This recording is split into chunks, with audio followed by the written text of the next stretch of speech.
Stay hungry, stay foolish. I want to thank our sponsor, Zai, boldly transforming the future of financial services with a suite of embedded products and services, enabling businesses to manage multiple payment workflows and move funds with ease.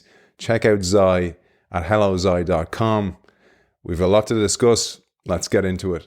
One of the goals of this show is that we all get to maximize our lives, that we get the most that is possible out of this life, and that we make the best decisions possible. And the question we asked you in part one of this show was, imagine you could do that when you were sleeping. Imagine you could divine meaning and purpose and figure out really difficult questions, what the answers to those questions are. And our guest today proposes that yes, you can, and yes, you can do this when you sleep.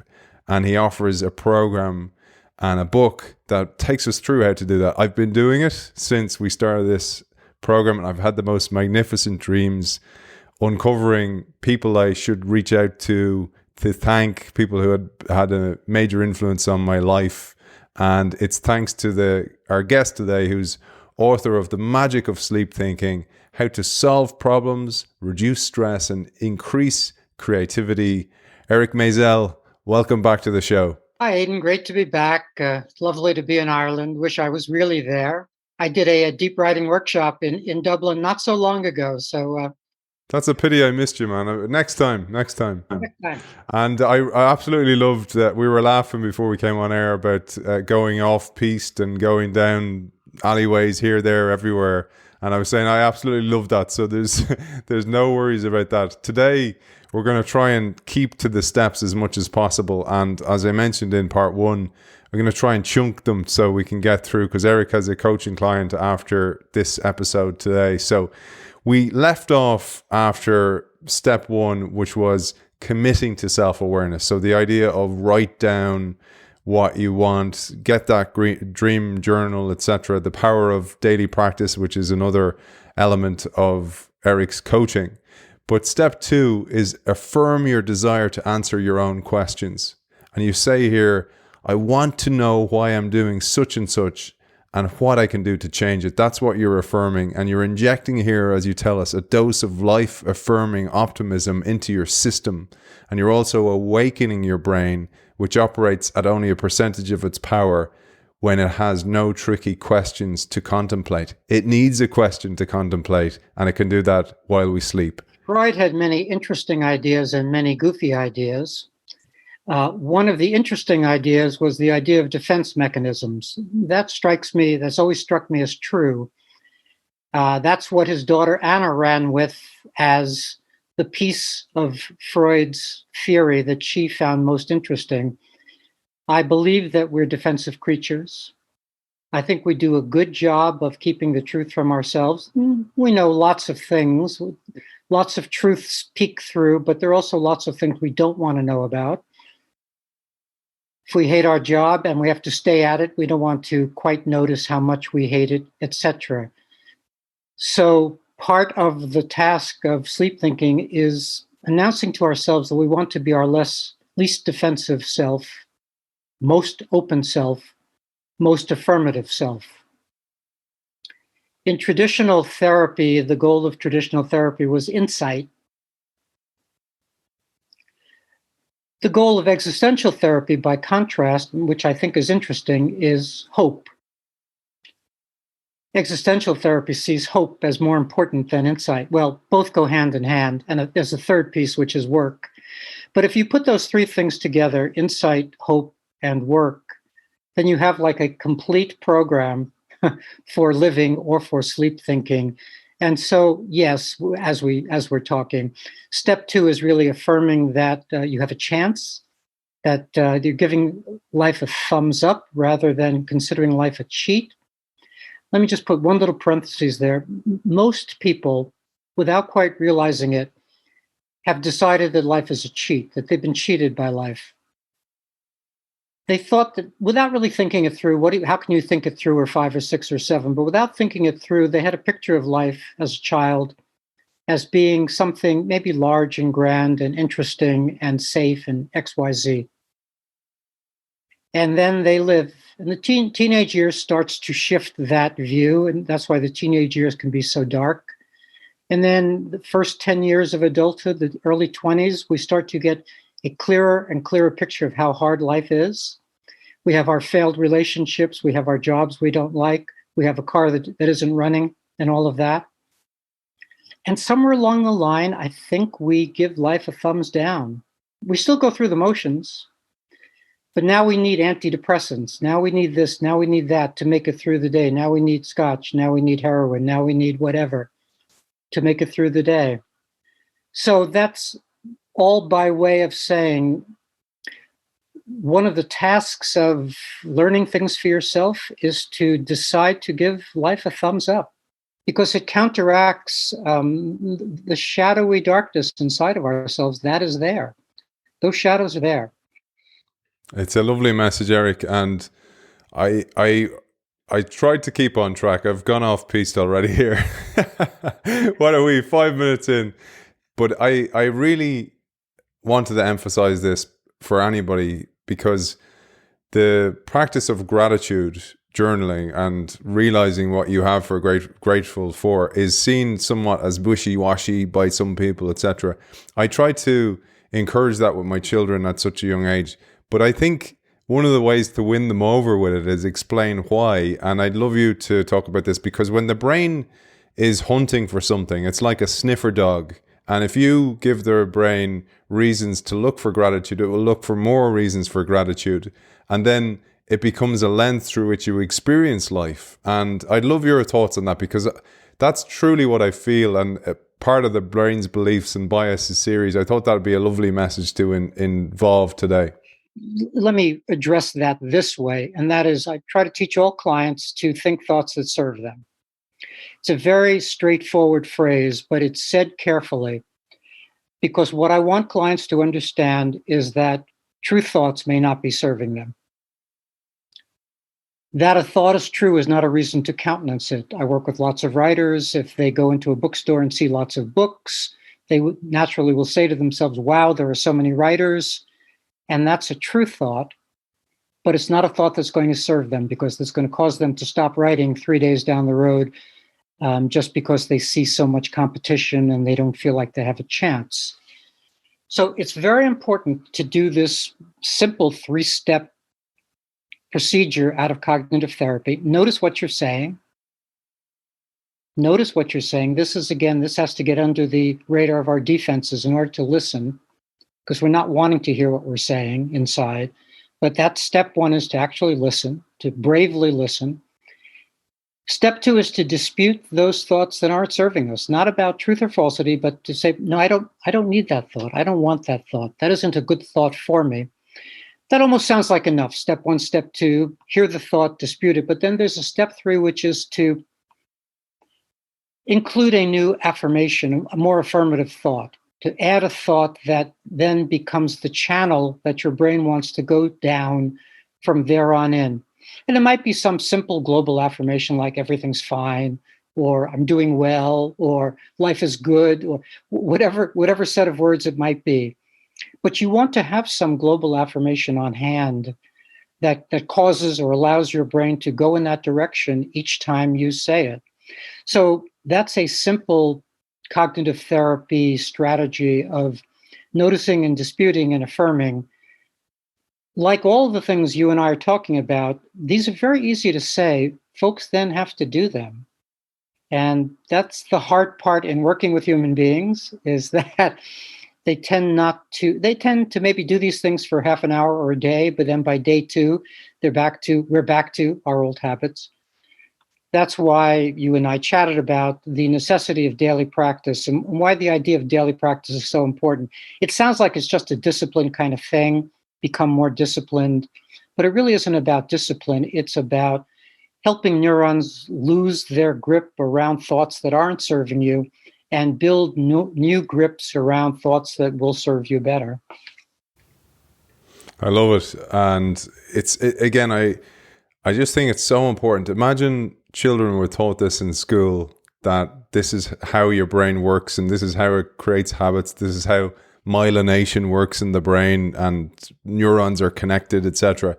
Because then they can realize it's not stuck. You're not stuck the way you are. You can change it, but the power of discipline can actually change things. I thought about what you said about the writers, and it never dawned on me before, Eric. So I mentioned to you in part one about playing professional sport, but I was a poor, like as a kid, wasn't very, you would have never bet on me to make it, put it that way. But one of the things I never realized until I had a kid who played sport was, to your point, how many you had to compete with. Because all I did was focus on myself and focus on the next day and the training, and in an isolated way almost, and almost with blinkers on the discipline, on what I could control the controllables.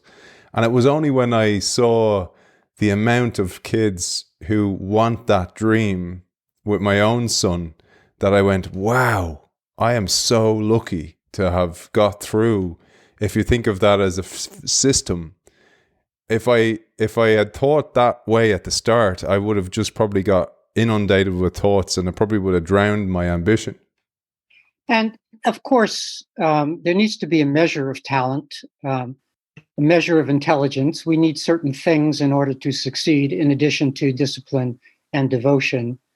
One of those areas that interests me is the area of the special challenges of smart people. That's not so politically correct to talk about, but nevertheless, I do believe that smart people have their own sets of challenges.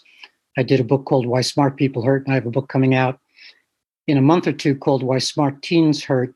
And I just think that it's important to think about ideas like talent and intelligence and proving the exception.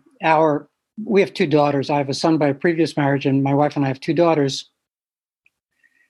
And our older daughter was the put down your head and be the distributor midfielder in soccer. She would give the ball to everyone else and put her head down and win all the team awards, sportsmanship awards, or effort awards. And then our younger daughter had more talent, had a powerful kick, but she would be always staring out she'd be a striker, but she would never move forward. She'd always stay in the background and look out in space and be thinking thoughts. So she never wanted to make use of her talent. It was always clear that one was going to go down as an academic straight road, and one was going to go down a crooked path. It doesn't mean one was better than the other in any sense, but these are the matters that we face in life. Manifesting our intelligence, manifesting our creativity, making use of our talents. All of that is part of what we're talking about here. I'm really looking forward to that book, because I have Why Smart People Hurt, and I think it's fantastic, because Eric and I debated which one we'd go with, and we decided to go with The Magic of Sleep Thinking. Back onto that track now for the moment. Step 3, as they say with 40 minutes to go, of 18, by the way, is to brainstorm current issues and questions. So many people who experience this, they go, I don't know what to ask. And you go, well, very few people do, but you need to do the brainstorming here. So I'll hand it over to you to tell us about this step. Let's just flesh that out. But let's take one of my typical clients, let's say a visual artist who wants a better career, who wants more of her artwork to sell. Well, that's easy enough to say. But it's hard to form the right sleep thinking question from the feeling that your career is not going well. You could create the question, what's wrong with my career? But it feels to me a little unlikely that that's going to be the opening salvo of a good connection. Probably a little too generic and a little maybe even off track to ask it that way.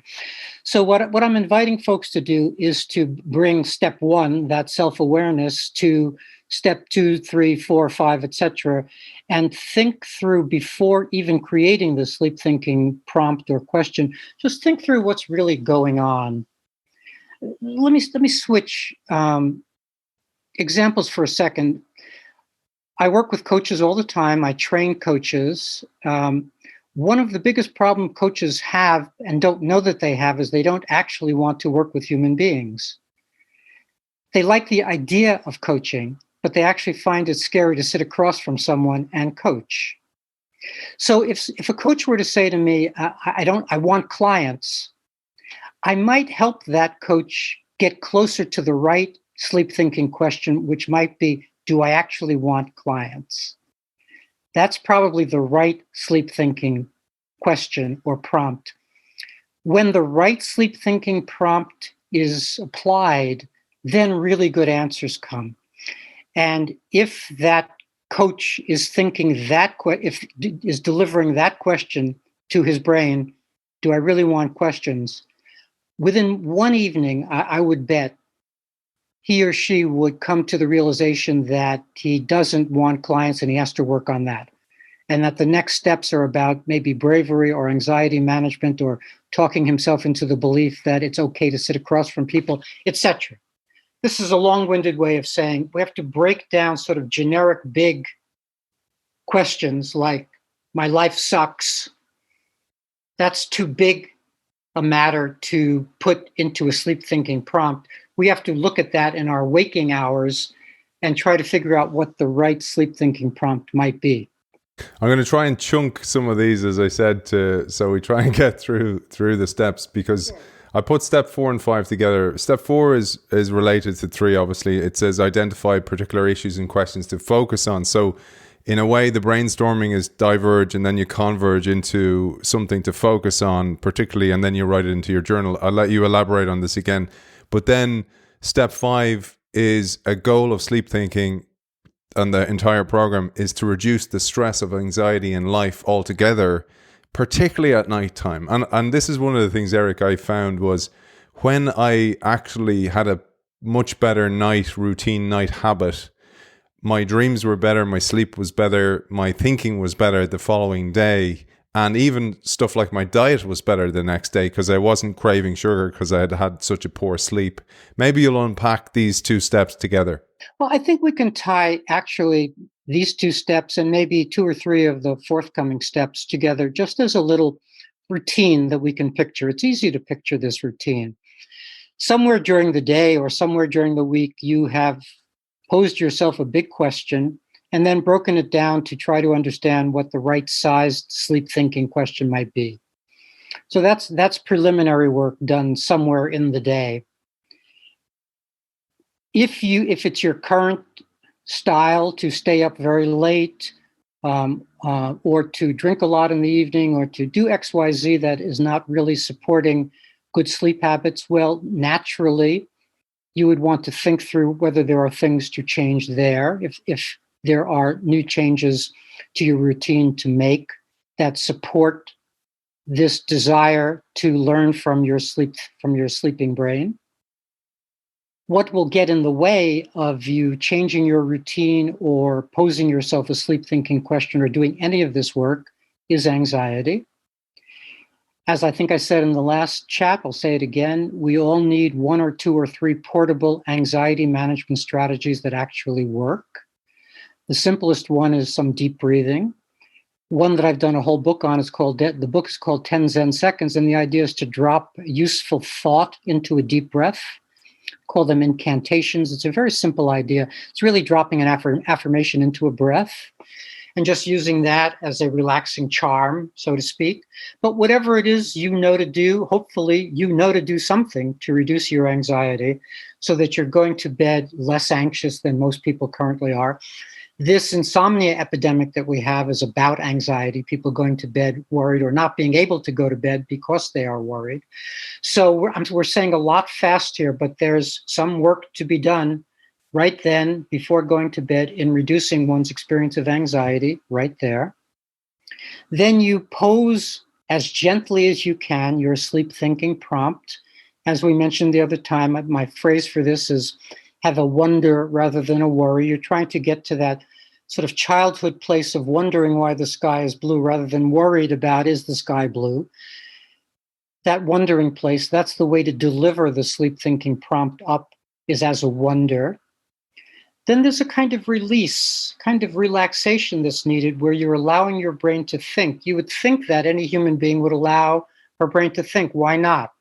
But actually, we get in the habit, especially given how school works, to not think There are lots of injunctions against thinking in childhood. We're supposed to know facts. We're supposed to draw inside the lines. We're supposed to know what's on the test. There's lots of stuff we're supposed to know. None of that's about thinking. And if you try to bring up at the dinner table some big thought, everybody in the family is going to say, stop that. We don't want to talk about world peace or is there a God, or please, none of that. Just pass the potatoes, please. So there are lots of injunctions around thinking. So part of the sleep thinking program is gaining some new permission to think, which is easy here because you're turning it over to your sleeping brain. So it's not like you have to think hard. So there's that permission giving. Then there's some surrender through the night and some lack of worry about getting answers. It would seem funny that a person wouldn't want to get answers to her own questions, but we have that kind of problem where I've had lots of clients who said, my God, what if I wake up in the middle of the night with a thought? To which my reply is, that's lovely, Jane. Jane, that's lovely. That's not you waking up with a nightmare or a worry. That's you waking up with an actual thought. So write it down, do a little work on your novel or do a little problem solving. And parenthetically, this sleep thinking program provokes better sleep, and you will wake up only very rarely with an answer. So try not to worry about this program waking you up too often with good ideas. But even if it did wake you up, it would be with answers, and that would be a good thing. But so now we have kind of a gentle, deep sleeping, where in non-REM sleep you're thinking, in REM sleep you're dreaming. This is your brain having a wonderful night, doing both things. Now, I know we're leaping ahead, but I think we're kind of appropriately moving because it's just the rhythm. It's a very natural rhythm.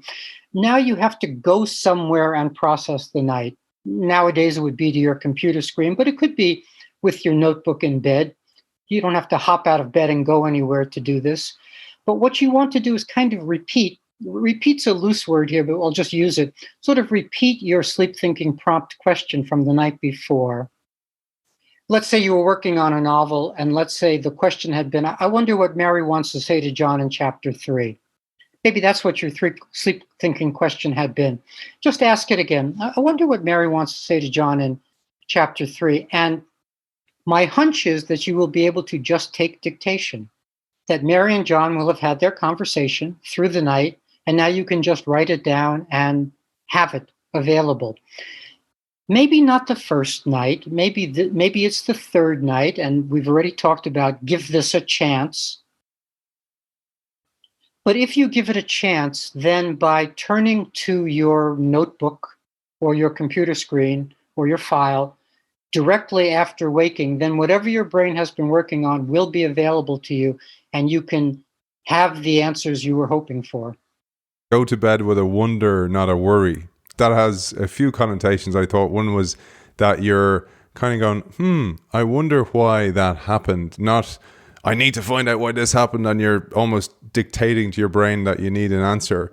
But the other wonder I felt was it also suggests the state of mind you're in, of you're not in a worried state of mind, because when we're in that moment of just about to fall asleep in the theta wave of the brain, most people are thinking about their dread of the following day or the day to come. And then we do the same thing in the morning. So we're removing these two extremely important parts of the day from our lives, essentially. It's like we're turning down the volume on them. I'd love your thoughts on that. By trying to get to that state, which is not a heightened state, it's actually a calmer, quieter state. We talked about neuronal gestalts in the last chat about every thought grabbing neurons. So what we're really talking about here, about this wondering, is really letting go of all of the small thoughts that have been pestering us and all of the new small thoughts that are now pestering us as we are in bed. Letting go of all of those gripped neurons and coming to the quiet place of essentially empty mind, which is the equivalent of having your whole mind. Empty mind is exactly the same as the equivalent of now all of your billions of neurons are relaxed, so to speak. They've released their grip from each other, and they're pregnant. They're waiting for the next thing. And if the next thing can be a light wonder, rather, if the next thing is a worry, then all those neurons will start going back to their small places of how are my stocks doing, and are croissants good anymore, or my cryptocurrencies. your cryptocurrencies. Exactly. All of that. So right then and there, you have this beautiful opportunity of having your whole brain available for what is just the briefest of times until all of our bad habits, all of our bad thought habits will come back and go back to cryptocurrencies and stock market and this or that. So that's when we get to do, right then we get to do this wondering, have this wonder. For me right now, I started out as a physics boy. Physics, math, astronomy interested me as a kid. And then I stopped being interested in all of that. But now I'm coming back around to wondering what time is. Those kinds of wonders. I'm watching physics videos now. I'm not worried about time. This is not a worry about, oh my God, what's the nature of the universe? It's just, I'm just curious about big objects and time, the difference, time going more slowly around large objects. All of that's interesting to me. So I'm trying to communicate what wondering feels like. It's not the same as worrying. And if a person could get there, if a person could get to that place at night of wondering, he or she would get a whole body of work done over time. This is not just about finding an answer to a creative question for the next day. This is a methodology for, my hands are going like this because I always do this. This is a bookshelf. This is a body of work. This is lots of books done. Rather than just the narrowest, I answered a plot problem in this book. It's, if I sleep, think every night and turn to my work first thing every day, I will build a body of work over time, for sure. It also speaks to what we talked about in part one, and I wanted to connect the dot here, is that what you're talking about there is this, the wondering is essentially curiosity. And if you're devoted, you'll be disciplined. And you talked about that duality of devotion and discipline in part one, and Pavarotti's great saying. But this is where, like, I often get people asking me about, I'm thinking of doing a podcast, and I go, you gotta love your subject. You gotta love what you're doing, because there'll be days you just won't want to do it, and you won't read the book. And you, as you know, Eric, you've been interviewed many times. You can smell it a mile away when the interviewer hasn't read your book as well. And I think that's almost an insult to the author as well. But I love doing this. This is my wonder. I sometimes feel I could read the book twice or three times. Let me piggyback on that, because there are lots of things we ought to do in life that we don't necessarily love doing and that don't provoke the experience of meaning. We would like life to feel meaningful, but there are many things we have to do in life that don't necessarily feel meaningful. Let's say we're an activist and there's some cause that matters to us. Let's just say climate change, let's say. And this week, we're essentially just sending out the same email 1,000 times over to various people. That's our job this week as an activist. Nothing exciting about it. We're not in love with that process of sitting there, sending out another email. And we may not be getting the experience of meaning that whole week long. So it's hard to sit there under those circumstances, not being in love with the activity, not getting meaning from the activity. Why are we sitting there? Because we're living our life purposes. That's why I always want to send people back around to the idea of what's important for us to be, what makes us proud of our own efforts. That's actually more important than the experience of meaning or the experience of love or the experience of devotion or the experience of anything, is coming back around to living our life purposes. The example I give all the time, and I'll just share it here, is in the days before D-Day, we don't really care what mood Eisenhower is in. We don't care if he's anxious. We don't care if he's depressed. We need him to get the invasion right. We just need him to do his job. And we don't experience life that way, as if we have an invasion coming. We don't have a D-Day coming, but we should. That is the way we should experience our life, is that the next thing we're doing is important to us, of course, not to Martians, not to Venusians, not to a billion people, but important to us. And therefore, let's pay a little less attention to our mood, a little less attention to whether we're feeling good or not, a little less attention to whether life is feeling meaningful, and much more attention to let me live my life purposes. I think it was Virgil said, "Quick, death cometh, hurry up." And that is our D-Day. It really is coming. And I think we should live that way. You know, I really do think minimize regrets in life is a great goal, to minimize the regrets you have.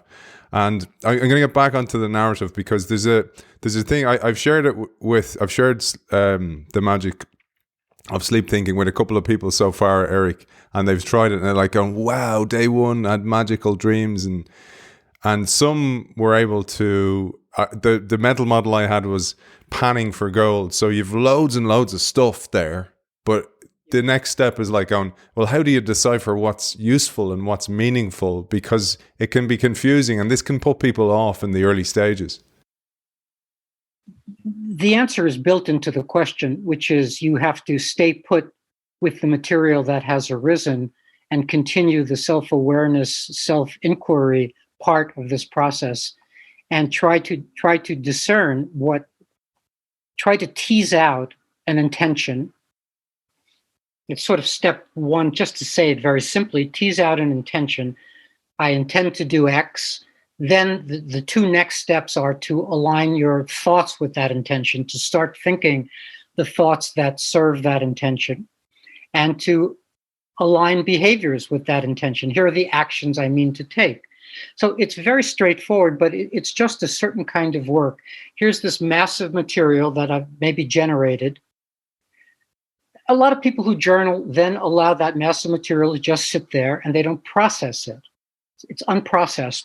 And the next day they have another massive material. And at the end of 30 years, they have 1,000 journals, all unprocessed, which is fine in its own way. But if you're trying to solve problems or write books or what have you, then each day you want to deal with the material that you've generated. You may have gotten a very clear answer, then there's nothing more to say. Then you know what to do. Then you have to do it, but then you know what to do. But it may be much more complicated and disguised and metaphoric and what have you. And then you just have to stay put, say to yourself, I'm gonna find it, I'm gonna tease an intention out of this, and then I'm going to align my thoughts and my behaviors with that intention. But by the way, I just want to say one other thing, and that is there's no magic to this except the magic of staying put. That's the magic here. It's the magic of not rushing onto the day. Just parenthetically, in people's real lives, an awful lot of people can't turn to this sleep thinking processing because they need to check their email first.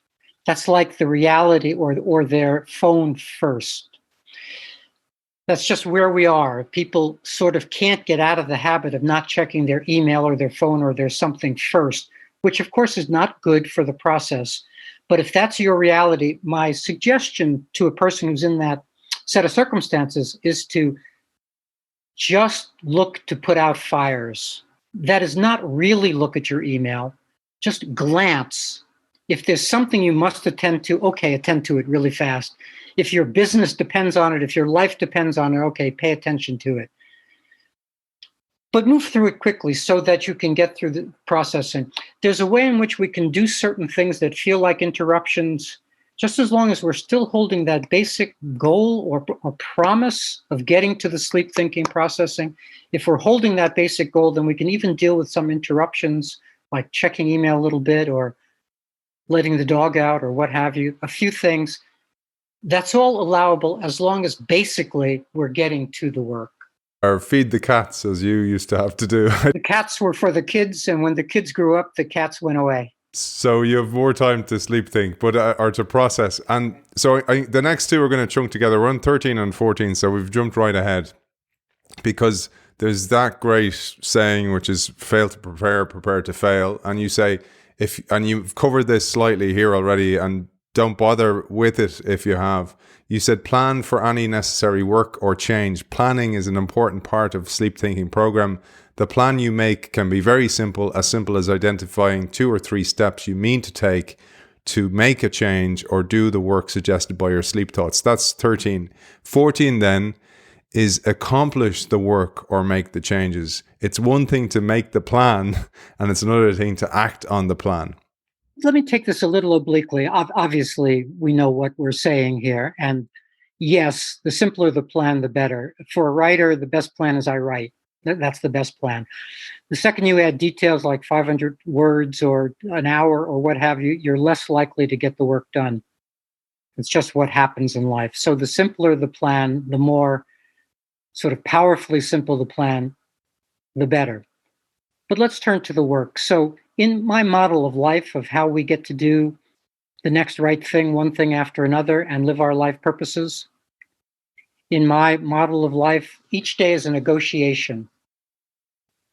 And it's a negotiation around our life purposes, not our to-do list, not that to-do list that's always there of take the car to the garage or whatever. So, I'm going to say a lot of things quickly, but if we can identify our life purposes, what's important to us, and understand which we can get to in a daily way and which must be more intermittent because of their nature, then each day we can partition part of the day to our life purposes and have other parts of the day just be what I call meaning neutral. That is just stuff we have to get done. Time when we don't pester ourselves about the meaningfulness of life, we just get stuff done. So the way to get the work done that has arisen from our sleep thinking is to negotiate each day very carefully, to know what, and this is very boring to a young person, actually very boring to every human being. Do I really have to set up my day this carefully? Yes. If your intention is to live your life purposes with an S, that means there are many things you're trying to get to. And we know that if you don't put them on your daily to-do list, a year will have vanished and you won't have gotten to life purpose X or life purpose Y. It just will be off your radar entirely for that whole year. So this is all by way of saying when we're talking about getting work done and organization and planning, what we're talking about is a very careful way of spending each day, which may not suit one's sort of spontaneity place or inspirational place or what have you, but it's the way to live a life that makes us proud. So what I'm suggesting here to our audience, Eric, is buy a copy of the book and follow the practices and the examples there, and then hopefully use these 2 episodes as prompts from the man himself, the author of that book, as a ways to bring it to life as you're reading those separate little sections. Step 15 of 18 is to keep track of your progress, because as Eric said, you do want to keep track, but you want to take the action. And here you say, in your sleep thinking journal, you'll be making many kinds of entries. You'll record meaningful dreams, issues that are present in your life, sleep thoughts, plans for change, and so on. You'll also want to keep track of your progress as you work to solve problems. This ongoing self-analysis serves as a record of your progress and alerts you to any new or additional work that may be needed. This is a key step in any type of transformation. Let me say a couple of different things about that. Number one, progress is a complicated word. In the United States, it's baked into our psyche, progress. The transcendental poets of the 19th century, Emerson, Thoreau, felt that was the American mandate, was to make progress. And their image was the image of the upward spiral. We're supposed to be going forward and upward. And so Americans especially, but I think the whole developed world has this idea that individually we're supposed to be making progress. We have to be careful because process doesn't always allow for progress. If it's the case that we're, playing the piano and today we must go over the same chord 1,000 times, and by the end of that hour, we're actually playing it more poorly than we started out, that has to be okay. We didn't make progress in that hour, but we honored the process in that hour. So I wanted to make a distinction for your viewers between process and progress. Progress is not the whole game. Process is as important as progress. So that's just to underline that point. Then, when it comes to progress, we also have to be very clear about how our life purpose choices may change, which means that we can't expect pure progress in one direction if a life purpose choice has changed. Let me give you a simple example. Let's say that we've named health as one of our life purposes. So we want to improve our health, whatever that might mean to us. And then that day, our son comes to us and says, I need a kidney. Suddenly, our health is going to recede on our list of life purpose choices, and donating a kidney to our child is going to come up higher. Something very profound has shifted with respect to our life purpose choices in that second. So we can't really think about making progress with respect to our health as a linear thing, because we're going to be harming our health by undergoing surgery for the sake of a reason we know we mean to do. So that's a long-winded way of saying we have to be flexible in our understanding of progress and go deep into this idea of life purpose choosing, because we're dancing every day with our life purpose choices, especially with the state of the world. That affects what our life purpose choices are on a given day.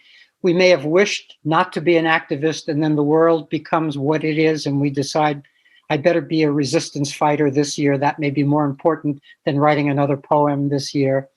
Things shift and change by virtue of our understanding of how the world is going. I'm panning away here. There's gold everywhere, Eric. And we're coming towards the end, the last 3 steps. And I don't want to finish there. I'd like just a couple of things, which is you've been doing this for such a long time. And this relates to step 16, because step 16 is sleep, think new issues and questions, because you say some issues may not get resolved easily, which may force you to think them in new and different ways. Some will get resolved completely, but then another problem requiring sleep thinking will grab your attention and rear its head. And it made me think, you say that sleep thinking is a lifelong self-help therapy. You've been obviously doing this for a very long time. And how has your own sleep thinking evolved to this point of step 16? Let me give you a concrete example of something that I'll be dealing with till the end of time, no doubt. Many years ago, probably in the mid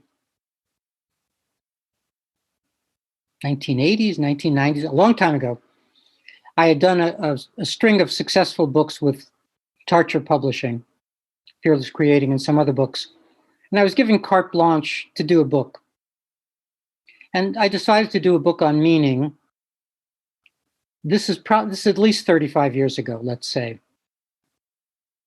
But I had no idea what I was saying. I had no idea what I wanted to say about meaning. I just wanted to do a book about meaning. So I got a nice advance to write a book about meaning.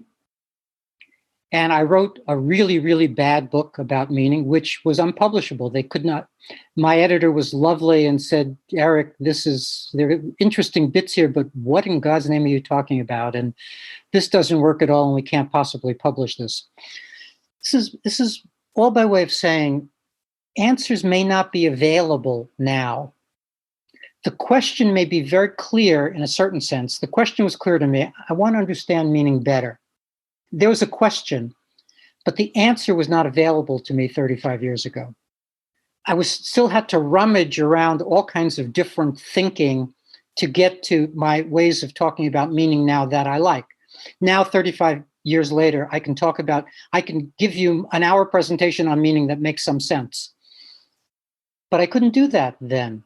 So that's one of the things we're talking about, is that the answer may not be available. Einstein may have an intuition about the relationship between energy and matter, but not have E equals mc squared until he has it. So he could sleep, think, what's the relationship between energy and matter night after night after night after night after night after night, and not get there till he gets there. That's frustrating, isn't it? And that's actually one of the frustrations of intelligence, is to pose oneself a question that one can't answer. Like, well, if you're doing string theory, how many strings are there? Who knows? But you could pester yourself about how many strings there are in the universe. So that's all by way of saying this has to be an ongoing process with lots of latitude, lots of self-forgiveness, lots of ease in understanding that as beautiful as this mechanism is, that doesn't mean we're getting a proper answer every Monday morning. That's not what this is about. This is a tool, a help to allow oneself to continue one's journey through life, understanding more and more as we go forward. And it links to what you said in part one as well, as like this work, it takes work to work on yourself, to creativity takes work as well. And this is part of that work. One of the last steps is step 17, which is you can bring the fundamentals of sleep thinking into your daytime. So I alluded to this in part one, where I was saying one of the things that intrigued me was I'd read about David Bohm, for example, and how he used to sleep think, although he didn't call it that, but like go to sleep in a chamber of quiet, write down a question, and then fall asleep. And we've read a few times inventors doing that. So that's part 17, and because you're running out of time, so I want to try and get 18 in there as well. 18 then is really brings it all together, and that's about living an examined life. So maybe you'll kill two birds with the one stone, or maybe kills the wrong one. Maybe feed two birds with the one. How many bread. aphorisms you can't use anymore? Yeah. Well, let me paint a little picture. So we go through the day, probably in a rush, being too busy, maybe getting tired. So what we want to do is acquire the habit of stopping, not just slowing down, but actually stopping and creating quiet, which is that activity of loosening neuronal grip of all those small thoughts that are pestering us right in that moment, 17 more calls to make or 14 more emails to send or whatever it is. Get quiet. To maybe create, and this is an exercise in one of my books, I think, Fearless Creating, perhaps, create kind of a permeable bubble around ourselves of quiet so that we keep the world out for a while. It's permeable so that we can notice if our kids are crying or if the water's boiling or something. We don't want to be completely divorced from the world. So it's maybe semi-permeable. But we're in a bubble of silence. And that's essentially the equivalent of sleep thinking, because what we're doing in sleep thinking is inviting our whole brain to think. That's what we get during the night, is our whole brain. And so we can do that during the day. We can create, we can invite our brain to let go of all of its associations and be available for, if nothing else, a little peace. Maybe it's available for some work. Maybe there's a piece of work we want to invite it to do. Maybe we have a difficult email to send and we want our whole brain available to write that email. But this isn't always about working. There's a doing part to all of this, but there's also a being part. And so just by allowing ourselves to get quiet for some seconds, a mini meditation moment, get quiet for some, we reacquire the day that way. We're not pulled by the nose through our day. We are in better charge of our day. If we can learn this habit, we can call it waking sleep thinking or hushing or holding, or different ways to say this thing that we're talking about. But what it's about is stopping and getting quiet, sort of demanding of our small thoughts to go away for a while. Go away, small thoughts. I'd like my brain for a bit. I'd like my whole brain for a bit. Then the last one, I'll maybe tee you up as a finale now, is to live an examined life. So, I mean, this is what it's all about as far as you're concerned. All your work is about helping your clients and helping humanity think better, and indeed in doing so, helping yourself. So, Eric, I'm going to tee that one up for you. And Two things before I do, because I want to leave the final word with you. One is, I have a quote that I picked, a short quote, just to thank you, a quote I love from the book. But before I even go there, where can people find out about you? Because you do sleep thinking coaching, you do other coaching, you do the writers' workshops, etc. Let's tell people about what you offer and where they can find you. By visiting my site is the best place to know what's going on in my life. That's ericmaisel.com, EricMaisel.com. I train creativity coaches 3 times a year in online, 16-week online trainings that start every February, June, and September. So if anybody out there is curious about creativity coaching, those trainings are available. I also work individually with clients, and all of that information is at my site. Just as a side note, I have lots of books out and coming out. One is Why Smart Teens Hurt, that we chatted about. One that just came out that I like is Redesign Your Mind. But I wanted to mention the 2 books that maybe we mentioned briefly, I don't know if we did or not, that just came out from Ethics International Press, where I'm the lead editor on the Ethics International Press Critical Psychology and Critical Psychiatry series. And those 2 books just came out. And one is called Critiquing the Psychiatric Model, and the other is called Humane Alternatives to the Psychiatric Model. So if anybody out there is curious about alternative ways of thinking about the mental disorder paradigm, which is a bad paradigm, if anybody's interested in thinking about other ways to look at that, then I invite them to take a look at those 2 Ethics International Press books. And congrats on that, Eric. I was unaware of that myself. My final quote before I hand to you to close today's show is, "You already sleep think. Since everyone is a sleep thinker, but you may not be formally working the sleep thinking program yet. If you aren't, that's understandable. Maybe you didn't see its value, or maybe you didn't feel motivated to do the required work. Or maybe spending an hour first thing each morning with a journal seemed way too hard. But I wonder," you asked the question, "if you'd be willing to give it a go for a week and see what happens." That's the way I wanted to finish today's show and throw that gauntlet out to our audience. And Eric, what about you? What's your final message for our audience? I want to say this as quickly as I can, given time, but I was born right after World War II, and World War II, the Holocaust, all of that was on the minds of everybody around me as I was growing up. And the idea of being a resistance fighter struck a chord with me very early on in life. And I think we all need to find that part of our psyche, part of our being right now, to resist all of the things that are going on that are not okay.